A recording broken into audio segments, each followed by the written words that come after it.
Concepts everyday और इस video में हम सॉल्व करेंगे सीटेट पेपर सेकंड दिसंबर 2021 बाल विकास और शिक्षा शास्त्र भाग को एनालाइज करेंगे। तो चलिए फ्रेंड्स स्टार्ट करते हैं।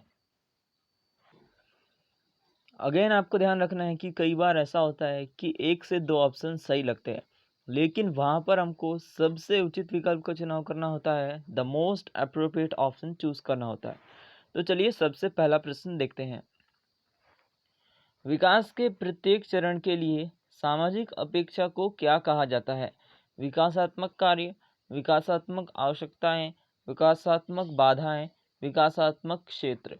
तो देखिए, विकास के प्रत्येक चरण के लिए जो टर्मिनोलॉजी है सामाजिक अपेक्षा, उसको हम कहते हैं विकासात्मक कार्य। नेक्स्ट क्वेश्चन देखते हैं, ये आपको ध्यान रखना है। विकास शरीर के मध्य से बाहर की दिशा में होता है, बिल्कुल सही बात है, जिसको हम समीप दूराभिमुख सिद्धांत कहते हैं।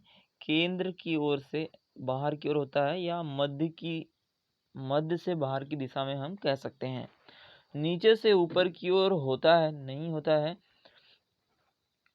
एक आयामी भी नहीं है, बहुत से आयाम होते हैं विकास में। वातावरणीय कारकों से प्रभावित नहीं होता है, गलत है, प्रभावित होता है। तो यहाँ सबसे उचित विकल्प है ऑप्शन 1। नेक्स्ट क्वेश्चन देखते हैं। कथन है संज्ञानात्मक विकास मध्य बाल्यावस्था तक तेजी से विकसित होता है और फिर ठहर जाता है। तो गलत है, बाद में भी विकास चलता रहता है। मानव मध्य बाल्यावस्था के चरण के बाद नई चीज नहीं सीख सकता, यह भी बात गलत है। तो यहाँ पर ए और आर दोनों गलत है। नेक्स्ट क्वेश्चन देखते हैं। विद्यार्थियों का एक समूह अपने खेल के दौरान एक लोकप्रिय नृत्य रियलिटी शो के दृश्य दर्शाता है। रियलिटी शो के दृश्य कर रहे हैं कुछ बच्चे। 8 वर्षीय सना एक जज के तौर पर दूसरे बच्चों के नृत्य पर टिप्पणियां करती है। यह परिस्थिति बच्चों के सामाजिकरण में खालिस्तान की महत्वपूर्ण भूमिका दर्शाती है। धार्मिक संस्थान, परिवार, मीडिया या विद्यालय। देखिए, बच्चे ने मीडिया देखा है और टेलीविजन में भी ऐसा ही दृश्य होता है कि कुछ बच्चे नृत्य करेंगे और एक जज रहता है, वो उनकी टिप्पणियां करेगा कि हाँ अच्छा है, या 5 स्टार देगा, 9 स्टार, जितने भी स्टार उन्हें देना है। तो इस प्रकार का दृश्य टेलीविजन में होता है, तो यह मीडिया की भूमिका दर्शाता है। नेक्स्ट क्वेश्चन देखते हैं। जीन पियाजे के संज्ञानात्मक सिद्धांत के अनुसार बच्चे किस अवस्था में वस्तुओं को कहे गए क्रम में लगाने की योग्यता पा लेते हैं? संवेदी पेशी, पूर्व संक्रियात्मक, मूर्त संक्रियात्मक या अमूर्त संक्रियात्मक। तो देखिए, इस प्रकार की जो अवस्था है या उस प्रकार की विशेषता है या योग्यता है, यह आती है मूर्त संक्रियात्मक अवस्था में, जिसको हम श्रेणीकरण कहते हैं, जिसमें बच्चे जो है वस्तुओं को क्रम में लगा लेते हैं। जैसे ए बड़ा है, बी बड़ा है, सी, इस प्रकार का जो है गुण आता है मूर्त संक्रियात्मक अवस्था में। इसकी डिटेल थ्योरी देखनी है उसमें, और ये सब विशेषताएं आपको ध्यान रखनी है। नेक्स्ट क्वेश्चन देखते हैं। जीन पियाजे के अनुसार एक सतत प्रक्रिया जो मानसिक संरचनाओं को परिष्कृत और परिवर्तित करती है खालिस्तान कहलाती है। नकल उतारने जैसा व्यवहार तो बात ही नहीं करते हैं पियाजे, वस्तु स्थायित्व की बात करते हैं, लेकिन मानसिक संरचनाओं को परिष्कृत और परिवर्तित करने की बात हो रही है यहाँ पर। क्या यह समावेशन है या संतुलीकरण है? तो देखिए, इस प्रकार से जो हमारी मानसिक संरचनाएं हैं वस्तुओं के बारे में या किसी भी चीज के बारे में, उनका परिष्कृत करना और परिवर्तित करना, यह होता है संतुलीकरण में। दो प्रकार की प्रोसेस इन्होंने बताई है, एक है संगठन और संतुलीकरण। तो संतुलीकरण में ये सब होता है, संगठन में हम मानसिक संरचनाओं का निर्माण करते हैं, लेकिन अब परिवर्तन और परिष्कृत करने की बात हुई तो यह होता है संतुलीकरण में। नेक्स्ट क्वेश्चन देखते हैं। विद्यार्थियों को एक समस्या का हल खोजने में संघर्ष करते देखकर उनकी सहायता के लिए अभी अध्यापिका उन्हें संकेत और आधे सुलझे उदाहरण देती है। लेव वाइगोत्स्की के सिद्धांत के अनुसार यह खालिस्तान का उदाहरण है। तो देखिए, बच्चे ने कुछ सीखा है और उसके आगे सीखने का प्रयास कर रहा है, लेकिन जो है यहाँ पर अध्यापिका उन्हें सहायता देती है और उन्हें यहाँ तक सीखने के लिए मदद प्रदान करती है। तो उस सहायता को हम लेव वाइगोत्स्की कहते हैं कि यह पाठ उपलब्ध करवाया जा रहा है। ये सब नहीं है यहाँ पर। नेक्स्ट क्वेश्चन देखते हैं। निम्न में से किस सिद्धांतकारी ने कहा कि संज्ञानात्मक विकास एक सहयोगात्मक प्रक्रिया है, बच्चे एक दूसरे से इंटरैक्शन या अंतःक्रिया से सीखते हैं?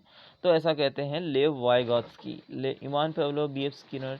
ये सब नहीं कहते हैं, ये सब व्यवहारवादी है, और व्यवहारवादी उद्दीपन और प्रतिक्रिया की बात करते हैं, सहयोगात्मक प्रक्रिया की नहीं।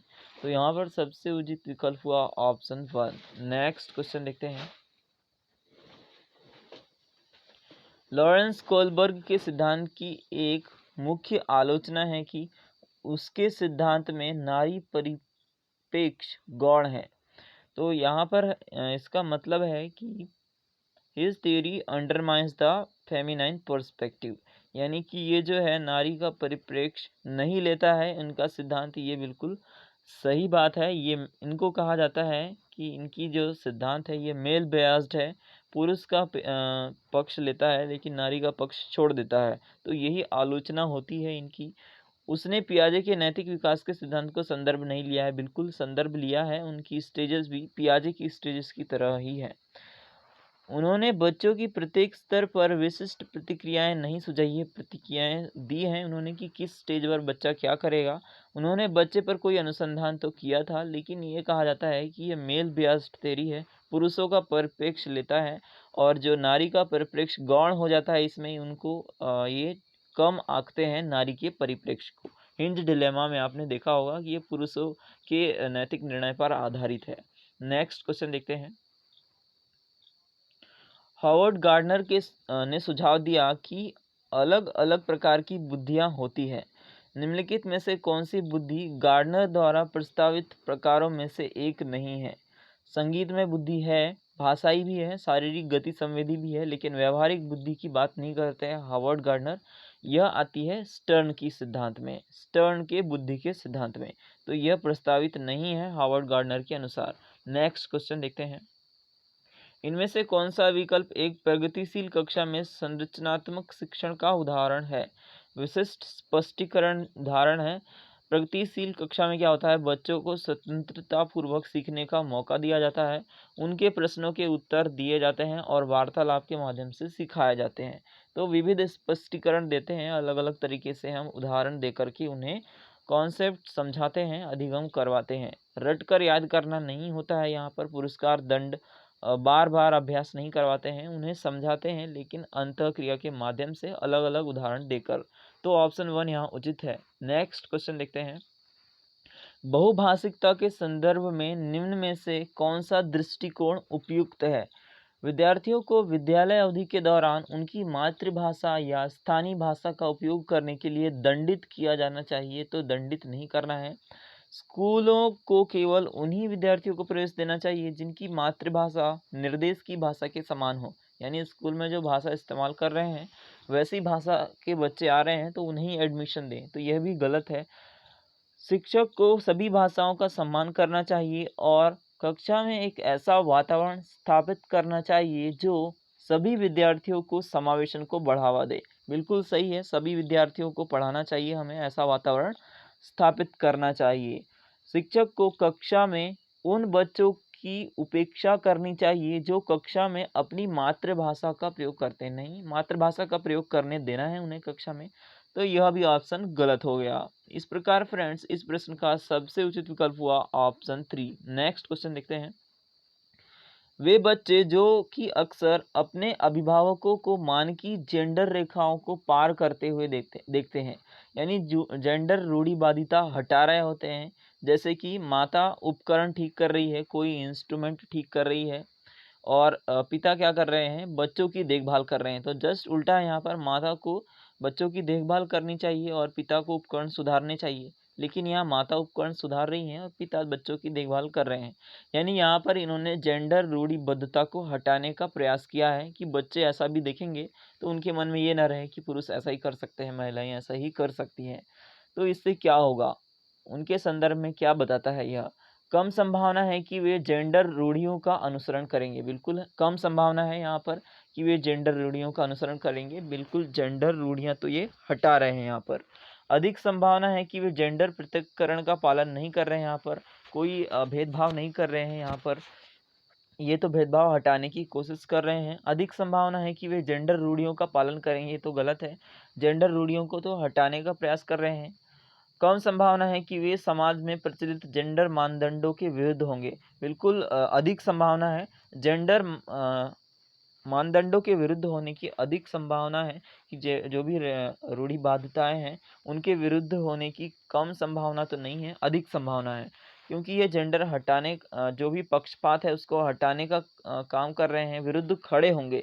और यहाँ लिखा है कम संभावना है, तो ये इसकी अधिक संभावना है कि वे जेंडर मानदंडों के विरुद्ध होंगे। तो यहाँ पर सबसे उचित विकल्प वन ही है कि वो जेंडर रूढ़ियों का अनुसरण करेंगे। इसकी बहुत ही कम संभावना है क्योंकि वे जेंडर पक्षपात हटा रहे हैं। नेक्स्ट क्वेश्चन देखते हैं। राष्ट्रीय शिक्षा नीति 2020 के अनुसार आकलन के क्या उद्देश्य हैं? सीखने के स्तर को सुनिश्चित करने के लिए विद्यार्थियों में तनाव उत्पन्न करना और डर पैदा करना, ऐसा नहीं है। आकलन का उद्देश्य ऐसा बिल्कुल भी नहीं कहा है इस नीति में, तो यह ऑप्शन नहीं होगा। अध्यापन अधिगम क्रियाओं को दोहराना, रिवाइज करना, तो इन्होंने कहा है। अधिगम और विकास को अनुकूलित बनाना, यह भी इन्होंने कहा है। कक्षा के अंदर और बाहर की ओर विद्यार्थियों को समर्थन देना भी कहा है।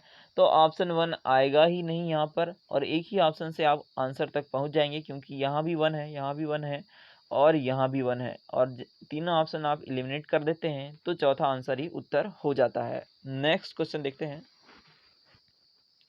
गत्यात्मक मूल्यांकन का समझने में मदद करता है। गत्यात्मक मूल्यांकन क्या समझने में मदद करता है? बच्चे का बौद्धिक स्तर, समकक्षियों की तुलना में छात्रा का संबंधित स्थान, बच्चे की विशिष्ट अधिगम आवश्यकताएं, या कि बच्चा नियमित विद्यालय में पढ़ने लायक है या नहीं। तो देखिए, गत्यात्मक मूल्यांकन अलग अलग तरीके से मूल्यांकन है। उससे बच्चे की विशिष्ट आवश्यकताएं हमें पता चलती है कि क्या कहाँ बच्चे में कमी है, किस तरह से वह अच्छा सीख रहा है, किस क्षेत्र में वह बहुत अच्छा कर सकता है। तो ये हमें पता चलता है। बौद्धिक स्तर तो पता चलेगा ही, साथ साथ में ये बहुत ही अच्छा विकल्प है। तो यहाँ पर सबसे उचित विकल्प हो गया ऑप्शन वन। केवल बौद्धिक स्तर पता करना हमारा मूल्यांकन का उद्देश्य नहीं होता है, और यहाँ पर गत्यात्मक मूल्यांकन है। तो गत्यात्मक मूल्यांकन में बच्चे की विशिष्ट अधिगम आवश्यकताएं पता चलती है। नेक्स्ट क्वेश्चन देखते हैं। प्रतिभाशाली विद्यार्थियों के सफल समावेशन हेतु एक अध्यापक को निम्न में से क्या करने से बचना चाहिए? तो क्या करने से बचना चाहिए? विविध दृष्टिकोणों को व्यक्त करने के मौके तो देने चाहिए। विद्यार्थियों को शैक्षणिक संवर्धक गतिविधियां भी प्रदान करनी चाहिए, अलग अलग तरीके से सिखाने की। अध्यापक केंद्रित पाठ्यक्रम नहीं होना चाहिए, इसी से बचना चाहिए। विद्यार्थी केंद्रित होना चाहिए। विद्यार्थियों को उनकी रुचि के अनुसार भी परियोजनाएं देनी चाहिए, लेकिन ये सब करने से बचना चाहिए। नेक्स्ट क्वेश्चन देखते हैं। एक ऐसा तंत्र तैयार करने के लिए जो विद्यार्थियों की व्यक्तिगत विभिन्नताओं को सम्मान दे, एक अध्यापक को क्या करना चाहिए? सभी विद्यार्थियों के लिए मानकीकृत पाठ्यचर्या का प्रयोग नहीं करना चाहिए। अधिगम गति और परिप्रेक्ष्य में विविधता को स्वीकृति, अलग अलग प्रकार से सिखाना चाहिए, अलग अलग गति से सिखाना चाहिए। तो ये ऐसा करने से समावेशन होगा। अलग अलग विद्यार्थी व्यक्तिगत विभिन्नताओं के आधार पर उन्हें सम्मान मिलेगा और वे सीखेंगे भी। सभी विद्यार्थियों से अधिगम की निम्न अपेक्षाएं नहीं रखनी चाहिए। सिर्फ परीक्षा में उच्च अंक पाने वाले विद्यार्थियों पर ध्यान नहीं देना चाहिए, सभी बच्चों पर ध्यान देना है। तो यहाँ पर सबसे उचित विकल्प है ऑप्शन टू। नेक्स्ट क्वेश्चन देखते हैं। एक विद्यार्थी कक्षा में ध्यान नहीं दे पाता है, आसानी से दूसरों की ओर आकर्षित हो जाता है, नियुक्त स्थान पर नहीं बैठ पाता है, बेचैन रहता है और वस्तुएं खो देता है। तो ये गुण निम्न में से किसके संकेतक है? यहाँ पर है अवधान न्यूनता, अति क्रियाशील व्यवहार, कि बच्चा ध्यान नहीं दे पा रहा है, कहीं भी कुछ भी हो जा रहा है उससे, कहीं भी आकर्षित हो जाता है, वस्तुएं खो देता है। तो यहाँ पर ये ADHD से हम बोलते हैं अवधान न्यूनता, अति क्रियाशील व्यवहार। नेक्स्ट क्वेश्चन देखते हैं। श्रवण बाधिता वाले विद्यार्थियों के समावेशन हेतु एक अध्यापिका को उस वक्त बोलने से बचना चाहिए जब विद्यार्थी उसका चेहरा ना देख पाए। बिल्कुल सही बात है। श्रवण बाधिता वाले विद्यार्थी क्या है, होठों की गति के आधार पर ही जैसे होठ हिलते हैं उसी प्रकार से वो समझने की कोशिश करते हैं, देखकर समझते हैं। तो यहाँ पर ये उस वक्त बोलने से बचना चाहिए जब बच्चा आपको देख नहीं पा रहा है, क्योंकि देख नहीं पाएगा तो आपके चेहरे के हाव भाव या ओठ के संकेत नहीं देख पाएगा और समझ ही नहीं पाएगा, क्योंकि वह श्रवण बाधिता वाला बच्चा है। तो ये ऐसा करना चाहिए अध्यापिका को। सांकेतिक भाषा के इस्तेमाल को हतोत्साहित करना चाहिए, गलत बात है। ज़्यादा से ज़्यादा सांकेतिक भाषा का प्रयोग करना चाहिए, यहाँ पर प्रोत्साहित होना चाहिए था। तो ये ऑप्शन गलत है, क्योंकि संकेत से ही सीखेगा बच्चा। श्रवण बाधिता वाला है तो सुन तो सकता ही नहीं है। सहायक तकनीकों के इस्तेमाल से बचना नहीं चाहिए, इस्तेमाल करना चाहिए। जानकारी प्रक्रमण के लिए अतिरिक्त समय देना चाहिए बच्चों को, क्योंकि समझने में देरी होगी, क्योंकि सुन नहीं पा रहा है। तो ऑप्शन 1 ही यहाँ पर सबसे उचित है। नेक्स्ट क्वेश्चन देखते हैं। ऐसी गतिविधियों का चयन जिसमें अंतर्दृष्टि और विविध प्रकार के उत्तर देने की संभावनाएं हैं, वे किसे समुन्नत करेंगी? रट कर याद नहीं होना, सृजनात्मकता होगी। जहाँ भी अलग अलग बात हुई, अंतर्दृष्टि और विविध प्रकार के उत्तर देने की बात हुई, अलग अलग तरीके से सोचने की बात हुई, तो वहाँ सृजनात्मकता आती है। कुंठा और प्रतिस्पर्धा नहीं होगी। तो यहाँ पर सबसे उचित विकल्प हो गया ऑप्शन 2। नेक्स्ट क्वेश्चन देखते हैं। परीक्षा में कम अंक पाने वाले विद्यार्थियों को विशिष्ट विद्यालय में भेजना नहीं चाहिए। केवल व्यावसायिक शिक्षा पाने के लिए मार्गदर्शन नहीं देना चाहिए, सभी प्रकार की सामान्य शिक्षा भी मिलनी चाहिए। दंड नहीं देना चाहिए, उनकी व्यक्तिगत आवश्यकता के अनुसार सहायता देनी चाहिए और उनके परफॉर्मेंस को बढ़ाना चाहिए। नेक्स्ट क्वेश्चन देखते हैं। कथन है, अर्थपूर्ण अधिगम के लिए नई सामग्री को बच्चे के मौजूदा ज्ञान से जोड़ना जरूरी है। सही बात है। अधिगम एक रेखी नहीं होता है, बहुत ही अलग अलग तरीके से होता है। एक ही तरीके से होगा ऐसा कहना गलत है। तो यहाँ पर क्या है, ए सही है लेकिन आर गलत है। नेक्स्ट क्वेश्चन देखते हैं। विद्यालयों को निम्न में से सफलता की किस धारणा को चुनौती देनी चाहिए? विद्यार्थी विद्यालय में खुद को दूसरों से बेहतर प्रमाणित करके सफलता प्राप्त करें। ऐसा नहीं करना चाहिए, यही उत्तर है। इसी की प्रकार की चुनौती देनी चाहिए कि ऐसी धारणा हटाने का प्रयास करना चाहिए कि बच्चे एक दूसरे से बेहतर हो, प्रमाणित कर दें और वो सफलता प्राप्त कर लें। तो ऐसा नहीं करना चाहिए। सफलता प्रतिस्पर्धा संबंधित नहीं होनी चाहिए, यह भी ऐसा भी नहीं करना चाहिए, लेकिन यह उन्होंने उत्तर नहीं माना है आंसर की में। सफलता को संकल्पित करते समय विद्यालयों को संज्ञानात्मक के साथ साथ भावात्मक क्षेत्रों को भी महत्व देना चाहिए। तो ऐसा तो करना चाहिए, इसमें कोई दूर करने वाली बात नहीं है, ऐसे थॉट तो रख सकते हैं विद्यालय। एक ऐसी आकलन प्रणाली जिसमें कोई पहला आता है, उसे निर्मित करते समय हम यह भी बना देते हैं कि कोई अंतिम स्थान पर आएगा। तो ऐसा भी है, इस प्रकार भी चुनौती दे सकते हैं आप, लेकिन उन्होंने सबसे उचित विकल्प माना है ऑप्शन 1 को। नेक्स्ट क्वेश्चन देखते हैं। किसी संप्रत्यय को पढ़ाते समय एक अध्यापिका को निम्न में से क्या नहीं करना चाहिए? रूपकों का विभिन्न क्षेत्रों व एक ही क्षेत्र उपयोग। तो ऐसा करना चाहिए कि अलग अलग रूपक इस्तेमाल कर रहे हैं। रूपक यानी यूज़ ऑफ एनालॉजीज इस्तेमाल करते हैं हम, कि इस प्रकार एक उदाहरण देते हैं और उसी के जैसा दूसरा उदाहरण देते हैं, तो उसी को कह रहे हैं हम यूपक या एनालॉजी। तो ऐसे इस रूपक तो इस्तेमाल करनी चाहिए और एक ही क्षेत्र में, कोई एक ही डोमेन में होने चाहिए, कि एक ही क्षेत्र के अंदर है तो वो बच्चे को अच्छे से समझ में आएंगे। तो ये करना चाहिए, हमें बताना है कि क्या नहीं करना चाहिए। तो सबसे पहले हम देखते हैं कि क्या क्या करना चाहिए। ये करना चाहिए, विभिन्न परिघटनाओं में सहसंबंधों को रेखांकित करना चाहिए। जो भी सहसंबंध है, जो भी कॉन्सेप्ट है, उनके बीच रिलेशन जो है वो तो बताना ही चाहिए, रेखांकित करना ही चाहिए।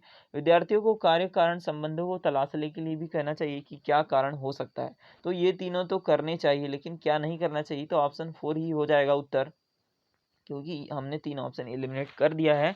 गैर उदाहरणों और अपवादों के सम्मिश्रण का वर्जन, यानी इन गैर उदाहरण और अपवाद नहीं बताने चाहिए। वर्जन यानी नहीं बताने चाहिए, तो ये गलत बात है।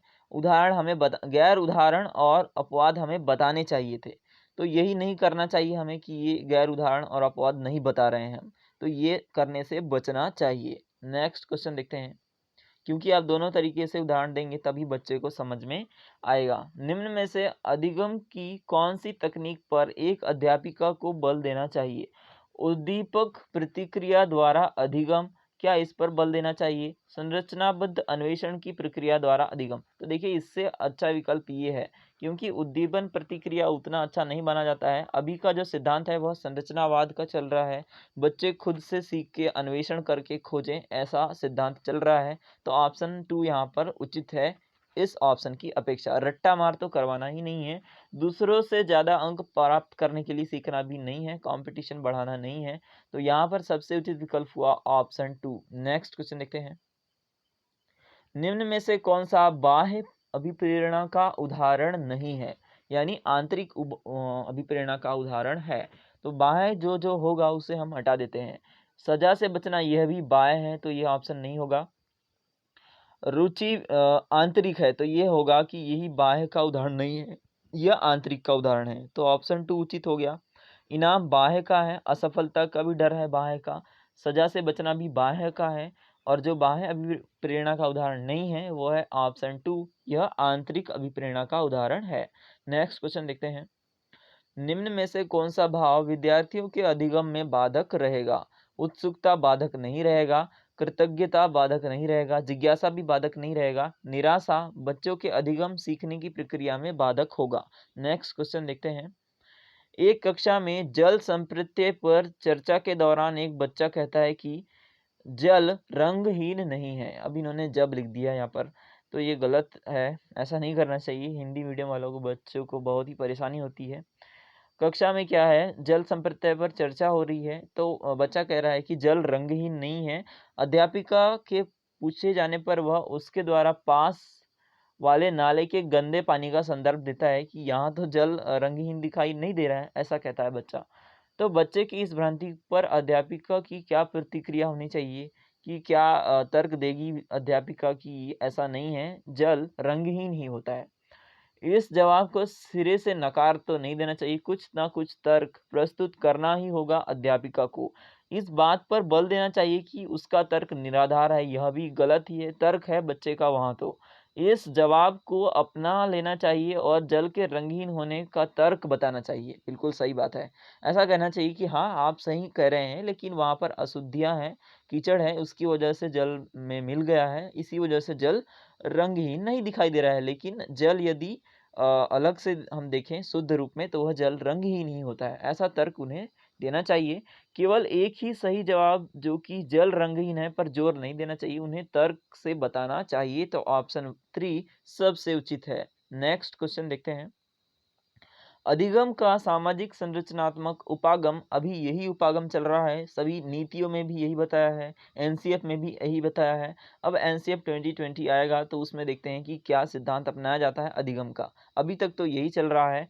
निम्न में से किसकी महत्ता पर बल देता है? इनाम और दंड पर बल नहीं देता है, मानकीकृत आकलन पर नहीं, सांस्कृतिक संदर्भ पर बल देता है, प्रतिपादक अध्यापन पर नहीं, सांस्कृतिक संदर्भ पर बल देता है। इस प्रकार का सामाजिक संरचनावाद उपागम, जिसमें कहा जाता है कि बच्चे सामाजिक संदर्भ में सीखते हैं, एक दूसरे से बात करके सीखते हैं।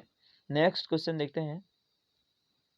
अधिगम सबसे अधिक प्रभावशाली और अर्थपूर्ण होगा अगर यह संदर्भित रूप में होना चाहिए, समाज के संदर्भ में होना चाहिए, किसी भी संदर्भ में होना चाहिए, लेकिन संदर्भ में होना चाहिए।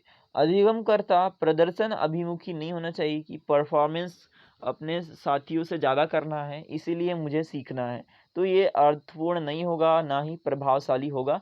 जब यह कॉन्टेक्स्ट में होगा कि बच्चे के नीड के अकॉर्डिंग, साथ ही साथ समाज की नीड के अकॉर्डिंग सामाजिक रूप से होगा, सामाजिक संरचनावाद से संबंधित होगा, तब यह संदर्भित होगा और प्रभावशाली अर्थपूर्ण भी होगा। अधिगम अधिगमकर्ता बाह्य कारकों से अभिप्रेरित नहीं होना चाहिए, आंतरिक रूप से होना चाहिए। जानकारी असंबंधित खंडों में प्रस्तुत नहीं करनी चाहिए, संबंधित खंड होने चाहिए। असंबंधित खंडों में आप करेंगे तो बच्चों को समझ ही नहीं आएगा। तो यहाँ पर सबसे उचित विकल्प है ऑप्शन 1।